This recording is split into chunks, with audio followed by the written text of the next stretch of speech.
Bonjour Benoît Hamon. Bonjour Frédéric Rivière. Jair Bolsonaro a donc largement remporté l'élection présidentielle au Brésil au deuxième tour de scrutin hier. Qu'est-ce que représente ce résultat pour vous? L'ombre du fascisme s'étend. Elle s'étend en Amérique du Sud, elle s'étend en Europe, elle s'étend partout dans le monde. C'est extrêmement inquiétant, mais une fois qu'on a dit que c'était inquiétant, la question est de savoir ce qu'on y oppose et comment on y résiste, parce qu'aujourd'hui, cette forme d'autoritarisme mêlée de climato-scepticisme, d'un discours très inégalitaire, ouvertement intolérant, sexiste, homophobe, raciste. Ce discours-là est en train de conquérir les têtes, les consciences de beaucoup d'électeurs. Et face à cela, les digues sont fragiles. Elles apparaissent pour la gauche en Europe, en Amérique du Sud, comme très fragiles. Donc, il me semble qu'une des choses que l'on doit dire, c'est que la gauche ne peut plus être fragile, elle, sur ses valeurs, sur ses principes. Et je le renvoie au débat que nous avons en Europe sur la question des migrants.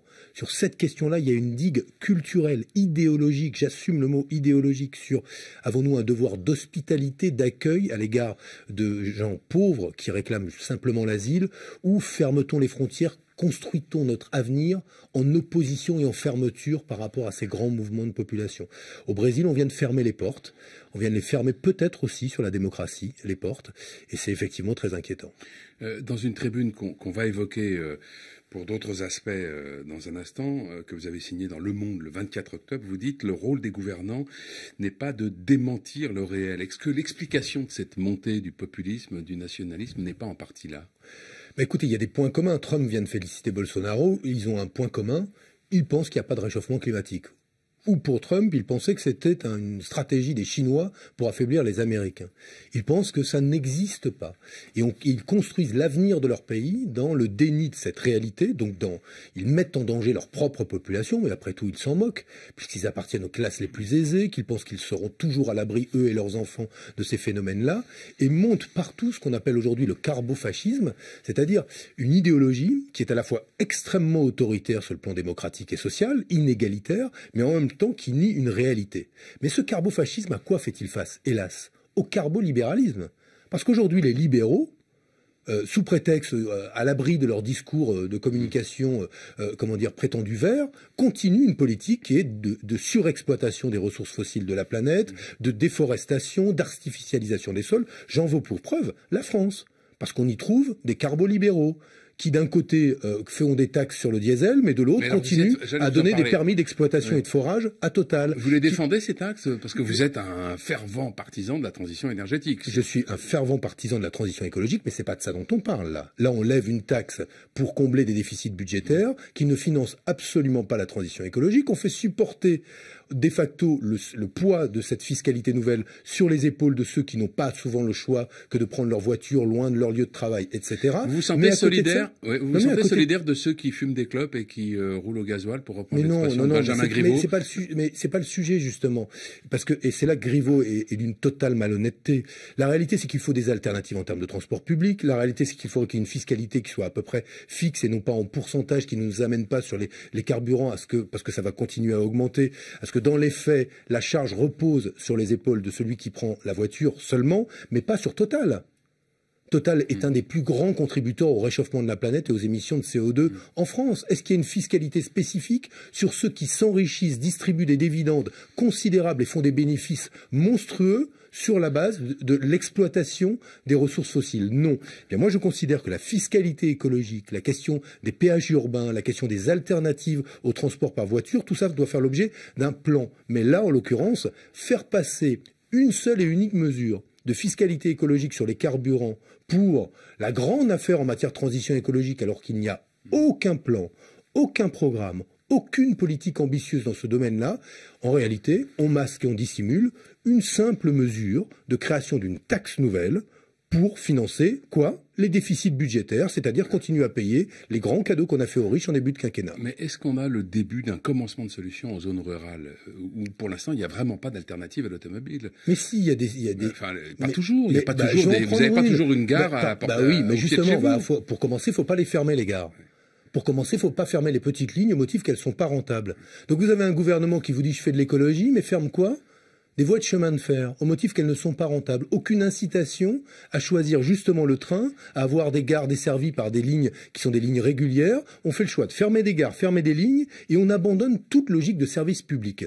On pense que demain, toutes les mobilités doivent être réglées selon quel principe? Celui du marché, de l'entreprise. Bon, assumons-le. Oui, il y aura entre 2 points en France, 2 points du territoire, des lignes moins rentables que d'autres. Mais c'est ça le service public. Et c'est ainsi qu'on construira une politique d'aménagement du territoire qui permettra justement de relier les individus entre eux sans les obliger à prendre leur voiture, notamment quand elle fonctionne avec du carburant diesel. Dans cette tribune que j'évoquais donc dans Le Monde le 24 octobre, vous dites « Portons une écologie à laquelle seule l'échelle européenne permettra d'être respectée, une écologie clairement de gauche car incompatible avec le système libéral ». Est-ce que ça veut dire que pour vous, l'écologie est incompatible avec la croissance ?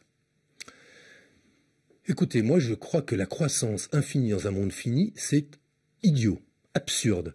Et on en voit chaque année les conséquences, puisque chaque année, ce qu'on appelle le jour du dépassement, le moment où on a épuisé nos ressources renouvelables, est de plus en plus tôt.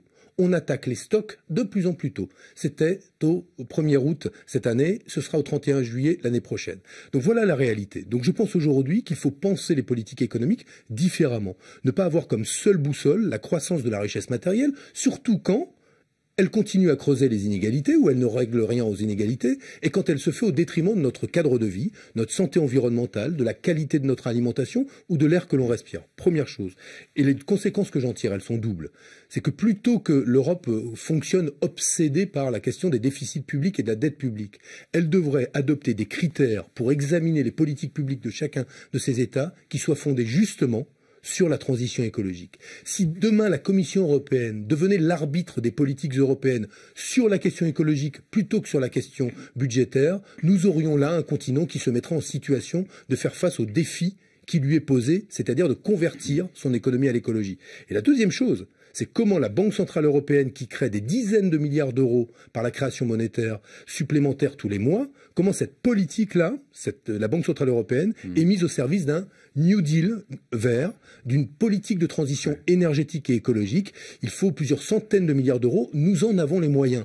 Le réel, c'est aussi de dire qu'on peut le faire. Le réel, il n'est pas sombre. Le réel, il peut être parfaitement positif. Et en l'occurrence, en Europe, on a les moyens, nous, aujourd'hui, d'engager la transition écologique. Vous avez été, Benoît Hamon, ministre de l'Éducation. Le gouvernement va dévoiler demain en Conseil des ministres les mesures qu'il entend mettre en place pour lutter contre la violence dans les établissements scolaires. Parmi les pistes évoquées par Christophe Castaner, le nouveau ministre de l'Intérieur, il y a la présence de policiers au sein même des établissements, dans des cas précis et en accord avec le chef d'établissement. Est-ce que ça peut faire partie de la solution ? Écoutez, on réfléchit toujours de la même manière, c'est-à-dire qu'il y a un événement grave qui mérite sanction. On parle de ce gamin qui braque sa prof avec un pistolet. De ce jeune homme qui braque sa professeure, et on fait dans la surenchère sécuritaire, pour constater dans quelques mois rien n'aura véritablement changé. On en rajoute d'ailleurs au passage avec la suppression des allocations familiales pour les familles, pour certains membres de la droite. Allez me dire en quoi, pour une mère de 5 enfants dont un enfant part en vrille, ce que ça règle pour elle et sa famille et les 4 autres enfants si on lui supprime les allocations familiales. C'est vraiment la stigmatisation de ceux qui aujourd'hui ont besoin au contraire d'être accompagnés dans leurs tâches parentales et éducatives. Il me semble aujourd'hui que dans les faits, il y a déjà eu beaucoup d'efforts qui ont été faits sur la sécurisation des établissements. Tout ça est affaire d'éducation. Tout ça est affaire de formation initiale des enseignants. Tout ça est affaire de formation continue des enseignants. Et je vais y rajouter une chose. Moi, c'est pas de policiers supplémentaires, de policiers dont on a besoin dans les établissements. Ce sont d'adultes et d'enseignants. Or, c'est ce même gouvernement qui supprime 1800 postes, notamment dans le second degré, qui vont supprimer l'année prochaine 2500. Moins de CPE, moins de médecine scolaire dans le premier degré, moins d'adultes, moins d'encadrement, moins d'éducateurs. Vous croyez que ça va faire quoi? Eh bien, ça produira davantage d'inégalités et probablement davantage aussi de violence dans les établissements. Donc, commençons par recruter des professeurs. Merci Benoît Hamon. Bonne journée.